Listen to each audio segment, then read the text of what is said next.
बिस्मिल्लाहिर्रहमानिर्रहीम। अस्सलामु अलैकुम स्टूडेंट्स, आज हम class 10th unit number 1 start करेंगे। हमारा फर्स्ट वाला जो यूनिट है वो है क्वाड्रेटिक इक्वेशंस। तो सबसे पहले हम क्वाड्रेटिक इक्वेशन को डिफ़ाइन करते हैं। जैसा कि हम 9th में इक्वेशंस के बारे में भी हम पढ़ चुके, हमने लीनियर इक्वेशन का भी कॉन्सेप्ट पढ़ा, तो आज हम क्वाड्रेटिक इक्वेशन की बात करते हैं। तो सबसे पहले आगे हमारे पास definition: an equation which contains the square of the unknown quantity but no higher power is called a quadratic equation or an equation of the second degree। तो कहता है कि हमारे पास एक ऐसी इक्वेशन जिसके अंदर जो वेरिएबल है, वेरिएबल की हाईएस्ट पावर 2 हो, 2 के अलावा कोई भी 2 से हायर पावर मौजूद ना हो, तो ऐसी इक्वेशन जो होगी वो क्वाड्रेटिक इक्वेशन या इक्वेशन ऑफ डिग्री 2 कहलाएगी। फॉर एग्जांपल हमारे पास सबसे पहले हम स्टैंडर्ड फॉर्म की बात करते हैं या जनरल फॉर्म जो होती है वो है A X square plus B X plus C is equal to 0।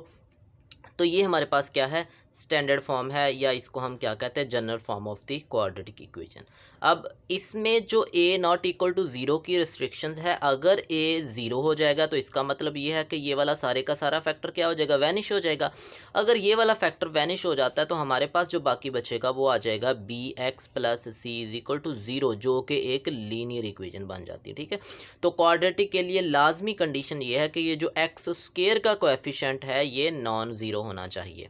ठीक है, अब फॉर एग्जांपल इसकी एग्जांपल देख लेते हैं, X square minus 7x plus 6 is equal to 0। तो ये एक क्वाड्रेटिक इक्वेशन है। देखें इसमें वेरिएबल टर्म्स कितनी है, 2 वेरिएबल टर्म्स है, पहले वाली और ये दूसरे वाली। पहले वाली में हाईएस्ट पावर 2 है, दूसरे वाली में अगर पावर देखी जाए तो वो क्या है, 1 आ रही है। तो इसका मतलब ये हुआ कि इसमें हाईएस्ट पावर जो वेरिएबल की नज़र आ रही है वह 2 है, 2 से ज़्यादा पावर कोई नहीं। तो ये हमारे पास एक क्वाड्रेटिक इक्वेशन आएगी। सिमिलरली सेकंड एग्जांपल देखें, 3x square minus 6x is equal to x plus 20। तो ये हमारे पास सेकंड एग्जांपल है। तो इसमें देखिए एक्स स्क्वायर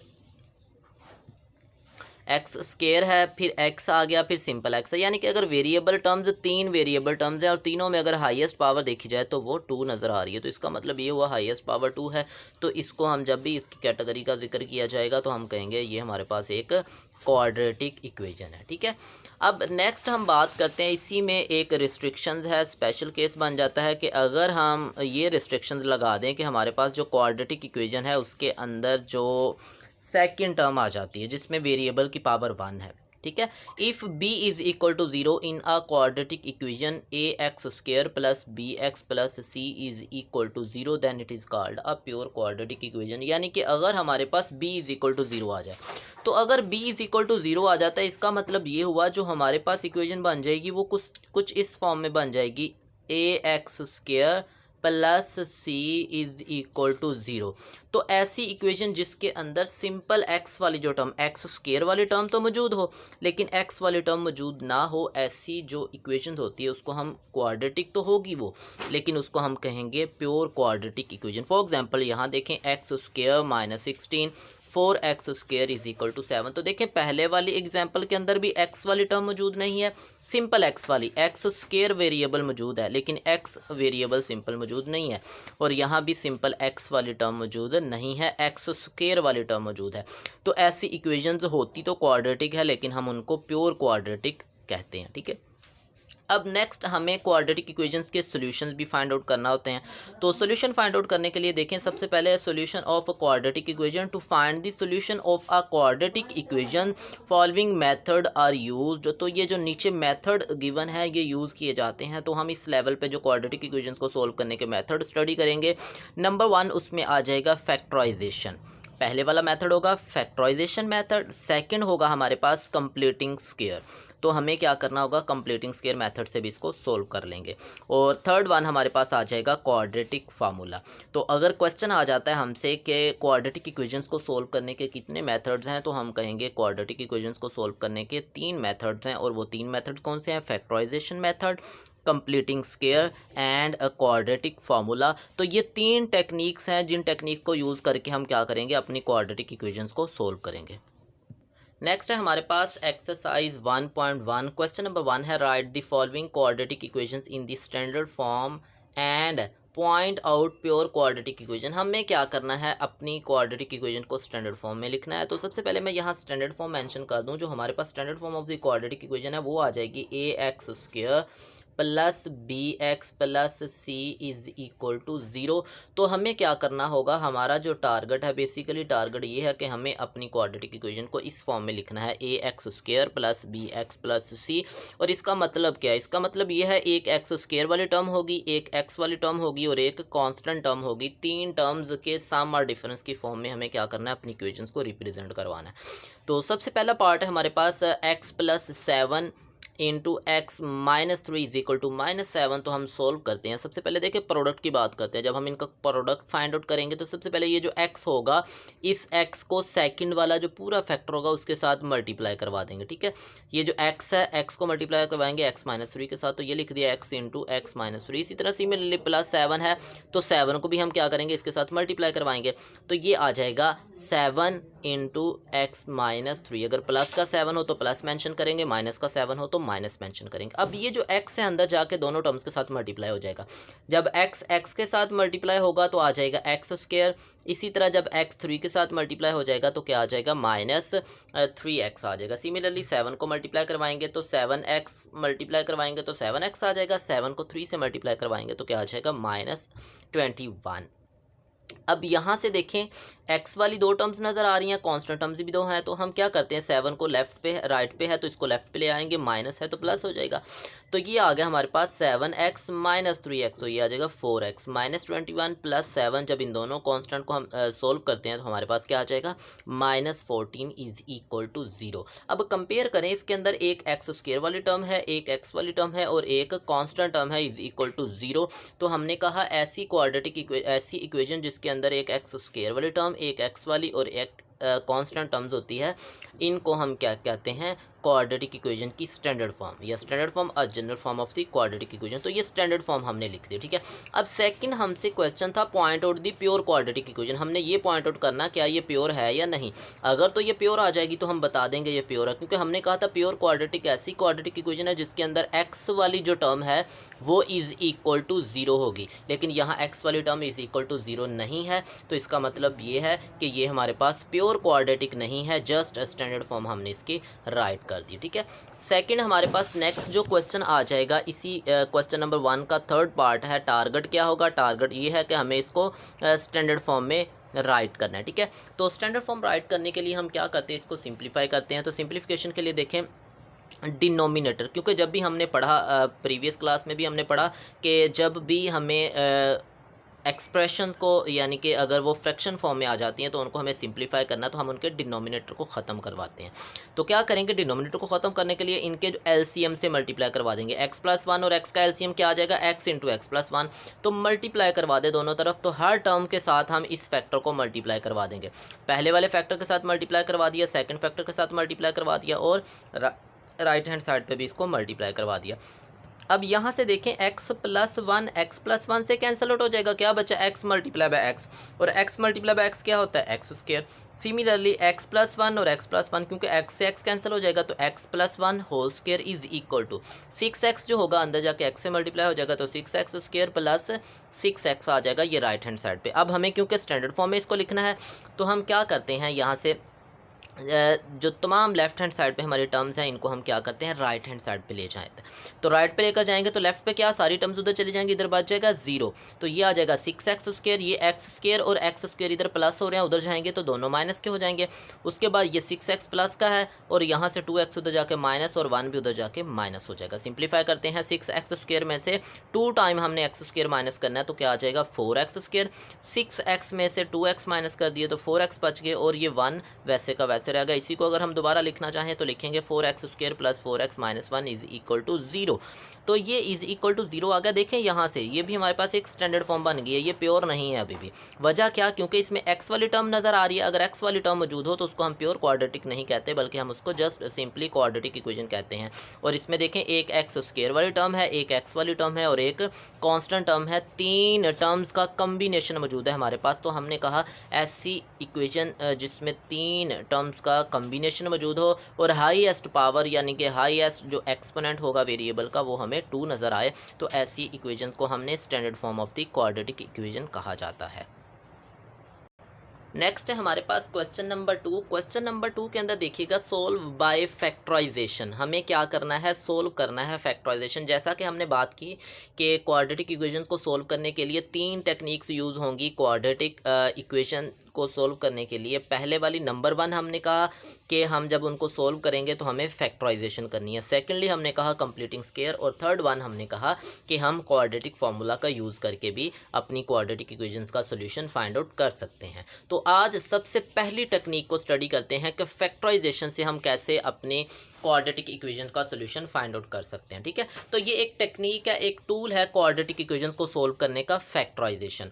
तो यहाँ हम क्या बात करते हैं, ये क्वेश्चन मौजूद है। तो जब भी हमारे पास क्वाड्रेटिक इक्वेशंस को हमें कहा जाएगा कि हमें इसके रूट फाइंड आउट करने हैं, हमें इसका सोल्यूशन फाइंड आउट करना है, तो हमें सिंपली सबसे पहला जो टारगेट अचीव करना है वो ये कि हमारी क्वाड्रेटिक इक्वेशन स्टैंडर्ड फॉर्म में होनी चाहिए। अगर तो हमारी क्वाड्रेटिक इक्वेशन स्टैंडर्ड फॉर्म में है तो हम ये कहेंगे कि हम अब इस पर फैक्टराइजेशन का टूल यूज़ कर सकते हैं। और फैक्टराइजेशन का जो हमारे पास क्वाड्रेटिक इक्वेशन की स्टैंडर्ड फॉर्म है वो क्या होती है, हमारे पास ax² plus bx plus c is equal to 0 आ जाएगा। ठीक है, तो यहाँ क्या करें, राइट हैंड साइड पे देखें, हमारे पास 2 फैक्टर्स मौजूद है तो इनका प्रोडक्ट ले लेते हैं। सबसे पहले तो y अंदर जाके मल्टीप्लाई हो जाएगा y² माइनस 5y, तो इनको लेफ्ट हैंड साइड पे ले आएँ, तो ये आ जाएगा 3y² minus y² plus 5y is equal to 0। तो 3y² में से y² माइनस कर दिया, 2y² plus 5y is equal to 0। अब इन दोनों में से देखें, फैक्टराइजेशन हमने पढ़ा 9th क्लास में। फैक्टराइजेशन जब भी हमें करना होती है तो सबसे पहले हम ये देखते हैं कि क्या हमारे पास कोई भी फैक्टर्स कॉमन है इनके अंदर। तो सबसे पहला टारगेट ये होता है कि हम उनमें से कॉमन ले लें। तो यहाँ देखें दोनों के अंदर y मौजूद है तो y कॉमन ले लें, y कॉमन ले लिया तो यहाँ बचेगा 2y प्लस 5। अब देखें ये वाली जो नोटेशन है आपको, ये वाली जो इक्वेशन है आपको एक इन्फॉर्मेशन दे रही है। इन्फॉर्मेशन ये है कि हमारे पास 2 टर्म्स हैं, ये एक पहली टर्म है, ये एक दूसरी टर्म है, दोनों का प्रोडक्ट लेते हैं तो वो इज इक्वल टू 0 आता है। अब देखिए हमारे पास मैथमेटिकली, क्योंकि हमें अब इसको क्या करना है, फाइंड आउट करना है, तो देखिए कोई सी 2 टर्म है जिनका प्रोडक्ट 0 आता है। अब हमारे पास पॉसिबल केसेस क्या हो सकते हैं, पॉसिबल केसेस ये हो सकते हैं, या तो y इज इक्वल टू 0 होगा। अगर y इज इक्वल टू 0 होता है तो ये सारी की सारी टर्म के साथ जब 0 मल्टीप्लाई बाय ये सारी टर्म आ जाएगी तो 0 आ जाएगा। सिमिलरली सेकंड वाले को हम अगर 0 रख लेते हैं तो दोनों का प्रोडक्ट लेंगे तो वो भी क्या आ जाएगा, 0 आ जाएगा। अब देखिए हमें नहीं पता एग्जैक्टली कि दोनों में से कौन से वाली टर्म 0 के इक्वल है, तो क्योंकि इक्वलिटी है तो इक्वलिटी होल्ड करवाने के लिए हम कह देते हैं कि फर्स्ट वाली टर्म भी 0 के इक्वल है और सेकंड वाली टर्म भी 0 के इक्वल है। और हमने पढ़ा 2 जीरोस का प्रोडक्ट लेंगे तो वो भी हमारे पास 0 ही आ जाएगा। तो दोनों टर्म्स का प्रोडक्ट इज इक्वल टू 0 ले लेते हैं। इसका मतलब फर्स्ट वाली टर्म भी 0 के इक्वल है और सेकंड वाली टर्म भी 0 के इक्वल है। तो फर्स्ट वाली में से तो y एग्जैक्टली निकल आया हमारे पास, डायरेक्ट y की वैल्यू निकल आई, y इज इक्वल टू 0। और सेकंड में से हम अब y की वैल्यू फाइंड आउट करते हैं, तो सेकंड से जब y की वैल्यू निकालते हैं तो ये 5 इधर प्लस हो रहा है, राइट पे लेकर जाएंगे तो माइनस हो जाएगा, और 2 मल्टीप्लाई हो रहा तो उधर जाकर डिवाइड हो जाएगा। तो ये आ गया y इज इक्वल टू -5/2। अब हमें क्या करना है, इसका सोल्यूशन सेट लिखना है। तो सोल्यूशन सेट लिखने के लिए हम क्या करते हैं, सबसे पहले जो छोटी वैल्यू होती है, तो देखें 0 हमारे पास एक ग्रेटर नंबर है, ये नेगेटिव नंबर है, और नेगेटिव नंबर वो वाले नंबर होते हैं जो लेस देन 0 होते हैं। तो लेस देन 0 नंबर है तो इसको सबसे पहले लिखेंगे -5/2 और कोमा डाल के हम सेकंड वैल्यू लिख रहे हैं और वो हमारे पास क्या आ जाएगी, 0। तो ये हमने सोल्यूशन सेट फाइंड आउट किया।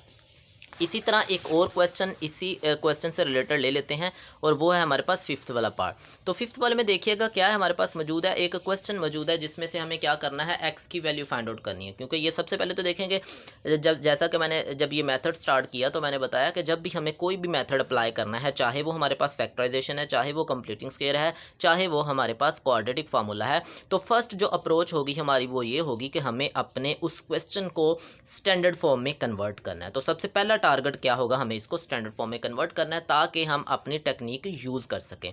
तो स्टैंडर्ड फॉर्म में कन्वर्ट करने के लिए लेफ्ट हैंड साइड पे देखिए हमारे पास फ्रैक्शंस है, तो हम इन दोनों का क्या कर लेते हैं, एलसीएम ले लेते हैं। x और x+1 का एलसीएम x+1 आ जाएगा।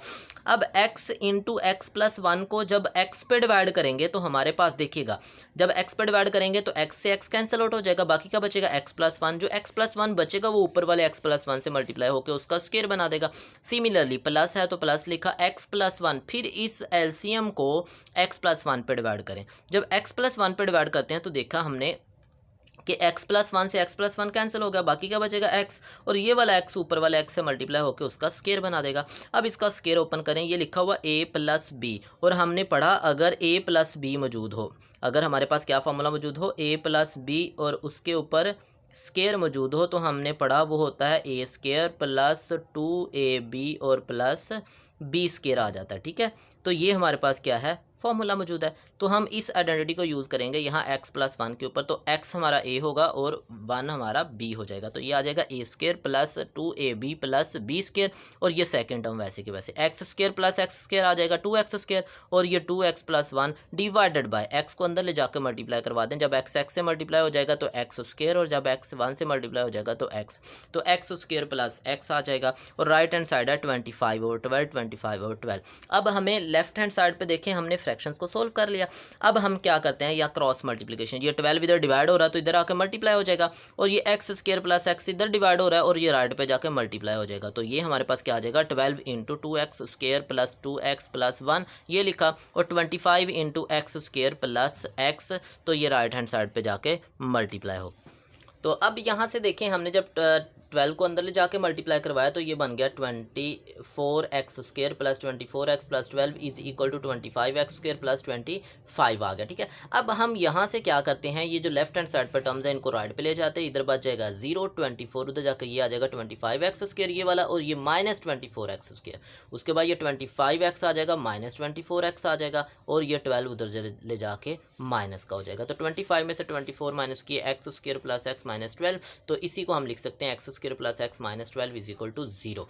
अब देखिए फैक्टराइजेशन में हमने पढ़ा था, जब भी इस तरह के क्वाड्रेटिक फैक्टर बन जाते हैं हमारे पास, तो हमें क्या करना है, ये जो कांस्टेंट होता है इस कांस्टेंट के पेयर बना लेने। देखें 12 आ गया, 12 का प्रोडक्ट कौन कौन से प्रोडक्ट पॉसिबल है, 1 × 12 भी 12 होता है, 2 × 6 भी 12 होता है, 4 × 3 भी क्या होता है, 12 होता है। अब हमने क्या देखना होता है, हमने ये देखना होता है कि ये जो कांस्टेंट के साथ साइन है, अगर तो नेगेटिव है तो माइनस करके ये दरमियान वाली टर्म आनी चाहिए x वाली टर्म, अगर प्लस हो तो प्लस करके x वाली टर्म आनी चाहिए। तो हमने यहाँ से देखा क्योंकि ये नेगेटिव है तो माइनस करके हमें x चाहिए। इन दोनों का डिफरेंस लेते हैं तो ये 11 आता है, इन दोनों का डिफरेंस लेते हैं तो 4 आता है, इन दोनों का डिफरेंस लेते हैं तो क्या आता है, 1 आता है। हमने पढ़ा कि 4 - 3 = 1, इसका मतलब अगर मैं लिख दूँ 4x - 3x तो = x आ जाएगा, तो हमें x चाहिए। तो यहाँ से इसी टर्म को हम यूज़ करते हुए क्या करेंगे, हम ये जो x लिखा हुआ है इसको अब दो टर्म्स में कन्वर्ट कर देंगे, और पहले वाली टर्म हो जाएगी 4x - 3x। तो पहली दो टर्म्स में से देखें, अब x कॉमन ले लेंगे तो क्या आ जाएगा, x + 4, यहाँ से -3 कॉमन ले लिया तो x + 4 आ जाएगा। अब पहले 4 टर्म्स थी, अब कितनी रहेगी, 2 टर्म्स, इन दोनों के अंदर भी x + 4 मौजूद है तो x + 4 कॉमन ले लेंगे, बाकी बचेगा x - 3 = 0। तो ये आ गया x + 4 × x - 3 = 0। सेम वही कॉन्सेप्ट के दोनों का प्रोडक्ट = 0 है, तो हम कहते हैं कि फर्स्ट वाली टर्म भी = 0 है और सेकंड वाली टर्म भी = 0 है। तो ये 0 के इक्वल है, 4 इधर प्लस हो रहा है, राइट पे जाकर माइनस हो जाएगा, तो x = -4, और यहाँ से भी हम क्या करते हैं, =0 रख के तो x = 3 आ जाएगा। तो सोल्यूशन सेट लिखेंगे, सबसे पहले छोटी वैल्यू, और वो हमारे पास क्या है -4, फिर उसके बाद बड़ी वैल्यू वो आ जाएगी +3। तो हमने सोल्यूशन सेट लिखा, सोल्यूशन सेट = -4 and 3।